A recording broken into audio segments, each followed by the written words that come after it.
My dear student and learner, today we are going to discuss about lecture 5 in chromatography, but उसका update आपके तक पहुंच जाए इसलिए आपको ये घंटी को प्रेस करना ही होगा.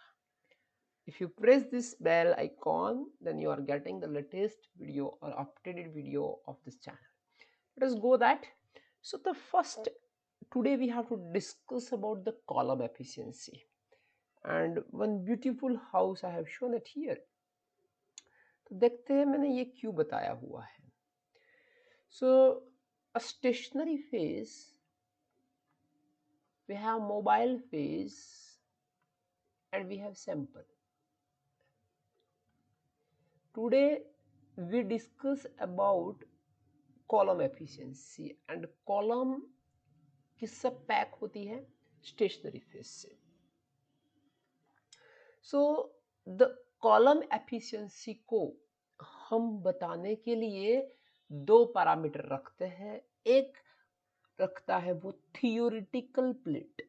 बच्चों उसका नाम ही है थियोरिटिकल प्लेट, मींस ऐसी कोई प्लेट होती नहीं है. उसको हम प्लेट थ्योरी में भी देखेंगे और उसको भी जो आज पढ़ रहे हैं उसको भी प्लेट थ्योरी बोल सकते हैं. Another one is HTP. The full form of HTP is height equivalent to theoretical plate. So height equivalent to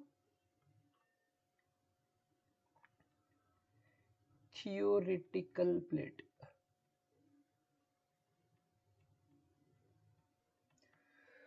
So this house shows that. मैं आपको ये बता दूं कि यहाँ पे मैंने जो पिक्चर डायग्राम बनाया हुआ रखा हुआ है वो क्या दिखाता है. देखो ये पूरा स्टेयरकेस है. ये पूरा क्या है? स्टेयरकेस. ये स्टेयरकेस की जो लेंथ है पूरी उसको L बोलते हैं. फिर इसमें आप देखोगे ना कितने स्टेयरकेस है? 1 2 3 4 5 6 7 8 9 10 11 और 12 तक दिखते हैं. So number of staircase is a number of theoretical plate. पता चला? ये हो गया हमारा n. अभी एक बात, ये h चलती है तो ये h क्या दिखाता है? जो ये हाइट होती है ना, ये हाइट, ये हाइट, तो उसको हम, ये हाइट को हम बोलेंगे HTP. ऐसा हमारे पास आइडियली प्रैक्टिकली ऐसे थियोरिटिकल ऐसी कॉलम होती है. इस कॉलम में ऐसे प्लेट्स नहीं होती, बट वो क्या होता है, कैसे होता है वो मैं बताता हूं. तो ये दिखाता है height equivalent to theoretical plate. So हम वो कंक्लूजन पे आ जाए, अगर ये नंबर ऑफ थियोरिटिकल प्लेट बढ़ेगी, इंक्रीज n, मींस की ये जो देखो कि ये पूरा स्टेयरकेस है, इसमें दो ही स्टेयर हो, ऐसे दो ही ऐसे मैं स्टेयरकेस बना दूं, एक यहाँ से और एक दूसरा यहाँ पे, ये दो ही पक्ति होती है. Then what happen? It is not good. ये अच्छा होता है. सो इस 12 है उसकी जगह पे हम 16 हो जाएंगे तो भी कोई प्रॉब्लम दिक्कत नहीं आएगी, वो अच्छा स्टेयरकेस गिनाएगा. तो increase number of theoretical plate. अगर यहाँ पे 12 की जगह पे मैं यहाँ पे 16 लगा दूं तो क्या हो जाएंगे? तो उसकी HTP कम हो जाएगी. क्या होगी? HTP कम होगी. तो हमें क्या कम करना है? H. तो देखो बच्चों ये कंक्लूजन आ गया, अगर n बढ़ता है और H की कटौती होती है और कम होता है तो उस कंडीशन में हम बता दे कि that increase a column efficiency. Is it? तो उसमें कॉलम एफिशिएंसी बढ़ जाएगी. Let us go ahead. ये number of theoretical plate means की पक्ति हो गई, स्टेयर हो गए. So what happen? Theoretical plate किसको बोलेंगे? तो एक ये जो हमारा पूरा स्टेयरकेस थे, इसमें 12 स्टेयर जैसे थे, तो यहाँ पे भी मैं आपको बता दूं कि यहाँ पे भी ऐसे प्लेट्स होती है। तो ये एक प्लेट्स किसको गिनोगे हम, उसको सपोज मैं एक प्लेट बता दूं, तो ये प्लेट में क्या होता है, सबके बीच में संगम होता है। मीन्स ये दो लोग थे, एक मोबाइल फेस था, एक स्टेशनरी फेस था, और एक हमारा सैंपल। तो सिंपल का उसके साथ भी लव और उसके साथ भी लव सेम हो जाता है, और we can say equilibrium, sample का इक्विलिब्रियम हो जाता है किसके बीच में, मोबाइल फेस और स्टेशनरी फेस। जितना पार्ट होता है ना, ये इतने पार्ट में mobile phase and stationary phase and equilibrium, तो इस पार्ट को हम क्या बोलेंगे, थियोरेटिकल प्लेट। और हमने बताया कि इंक्रीज होगा एन, तो जितने छोटे छोटे पार्ट में इक्विलिब्रियम होगा ना, वो बढ़िया हो जाएगा, that increase the column efficiency. ठीक है। So the concentration of the solute, मैंने बताया कि ये सॉल्यूट की बात हो गई। Sample in the mobile face is in equilibrium with the concentration of solute in a stationary phase, वो equilibrium होना चाहिए। Let us go ahead। देखो ये मैंने कॉलम बताई हुई है, इसमें हाइपोथेटिकली ऐसे ऐसे ऐसे कॉलम बताई हुई है। एक प्लेट हो गई, ये दूसरी प्लेट हो गई, ये तीसरी प्लेट हो गई। अगर मुझको प्लेट बढ़ानी है तो हाइट कम करनी होगी। If I decrease h, increase n, increase column efficiency. But if I increase h, then there is decrease n and decrease column efficiency. So conclusion ये आता है कि h height inversely proportional to the column efficiency. जितनी कम होगी inversely उतनी column efficiency ज्यादा होगी। और number of theoretical plate is directly proportional to the column efficiency. ठीक है, जितनी प्लेट्स बढ़ेगी, जितना स्टेयरकेस में स्टेयर बढ़ेंगे, उतनी कॉलम एफिशिएंसी अच्छी होगी। सो ये हमारा एक रिलेशंस है कि हमें गिनना है। यहाँ तो मैंने स्टेयरकेस देख लिया तो मैंने गिन लिया, but I want to calculate it in case of column, तो कैसे गिने। तो ये हमारा एक इक्वेशन है 5.54, वो होता है ना दीपावली में 555 जैसा, ये हमारा एक एटम बॉम्ब जैसा ही है। सो उसका रिलेशन रिटेंशन टाइम और विड्थ से है। अब विड्थ, फिर से विड्थ आती है तो दो ही चीज आती है, एक उसका हाइट के 5% पे कैलकुलेट कीजिए। सपोज कि उसकी हाइट 100 है, तो यहाँ से 5%, जब उसकी हाइट 9, यहाँ से 5 निकाल देते हैं और फिर यहाँ से मेजर करते हैं। एक तरीका ये होता है। दूसरा तरीका ये होता है, इससे भी बेहतरीन, कि जो ये हाइट होती है ना, तो उसका हाफ कर दो तो 50 यहाँ पे आ जाएगा।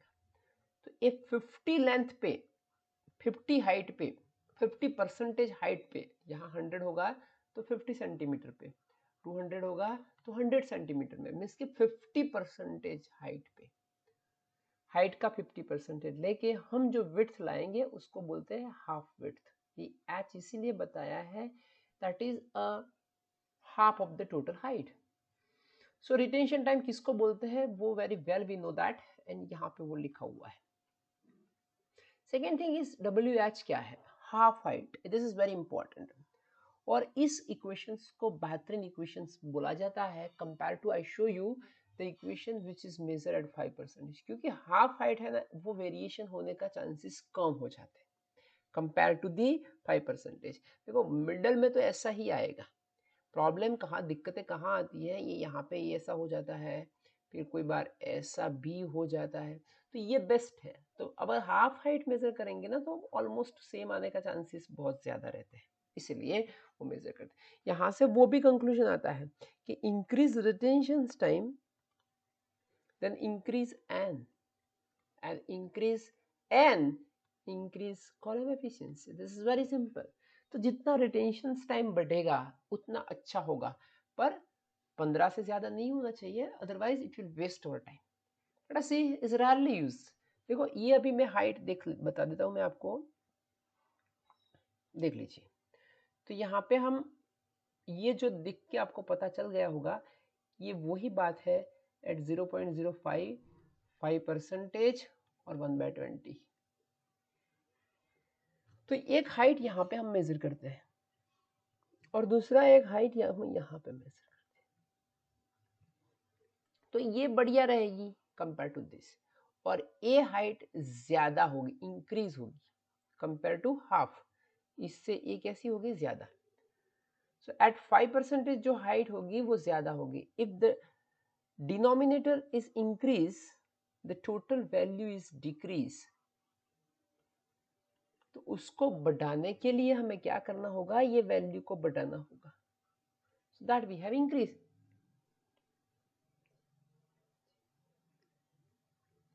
ठीक है, तो इस तरह से हमने ये लिया हुआ है, but it is rarely used. ये रेयरली इसीलिए यूज होता है कि 5% हाइट है ना, that is going to be very very, वो वेरिएशन ज्यादा ही होता है, इसलिए वो बहुत ज्यादा यूज नहीं होती। ये थोड़ा बहुत बताया है कि height equivalent to theoretical plate. देखो ये हमारी स्टेयरकेस की लेंथ है, इसमें टोटल नंबर ऑफ स्टेयर दिए हुए हैं, और ये हमारे एक स्टेयर की एक पंक्ति की हाइट है। उस तरह आप कोरिलेशंस लगा सकते हो। अगर मेरा स्टेयरकेस की लेंथ बढ़ जाएगी, ये बड़ा हो जाएगा, ये लंबा हो जाएगा, तो एच बढ़ेंगे, और एच बढ़ेंगे तो कॉलम एफिशिएंसी डिक्रीज होगी। अगर लंबी चौड़ी सीढ़ी होगी तो हम वो यूज नहीं करते, लिफ्ट ही यूज करते हैं, तो ये अच्छा तरीका नहीं है। तो हमें क्या करना चाहिए, एल को कम करना चाहिए और एन बढ़ाएंगे। हाँ, एन बढ़ाएंगे तो अच्छा हो जाएगा। क्या अच्छा हो जाएगा, उसको केस नंबर 1 बता दो और उसको केस नंबर 2 बना दो। If increase N there is a decrease H, और हाइट कम होगी then it increase column efficiency. This is very good for us. So यहाँ पे थोड़ा बहुत बताया हुआ है कि व्हाट इज एन। एन ये नंबर ऑफ स्टेयरकेस, जैसे नंबर ऑफ प्लेट्स यहाँ पे, वो डिपेंड करता है कॉलम के लेंथ पे। अगर कॉलम की लेंथ ज्यादा होगी तो एन बढ़ेंगे, और एच है दैट इज इंडिपेंडेंट, उसका हमारे पे डिपेंडेंट नहीं है। एच इज लेस, एच कट कम होगा तो हमको पता चल गया भाई एच कम हो जाएगा तो सेपरेशन बहुत बढ़िया हो गई, क्योंकि एच कम होगा देन इंक्रीज एन, वही आप रख दीजिए और लास्ट में कंक्लूजन ऐसा लगा दीजिए भाई कि एच कम करना है और एन बढ़ाना है। This is best way. Sharp peak is often, sharp peak means we are getting a signal, अगर h कम होगा ना तो we are getting a signal like this.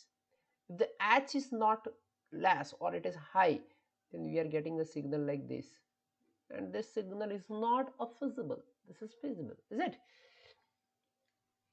So h कैसे किसके पर डिपेंड करता है, it's depend on experimental conditions.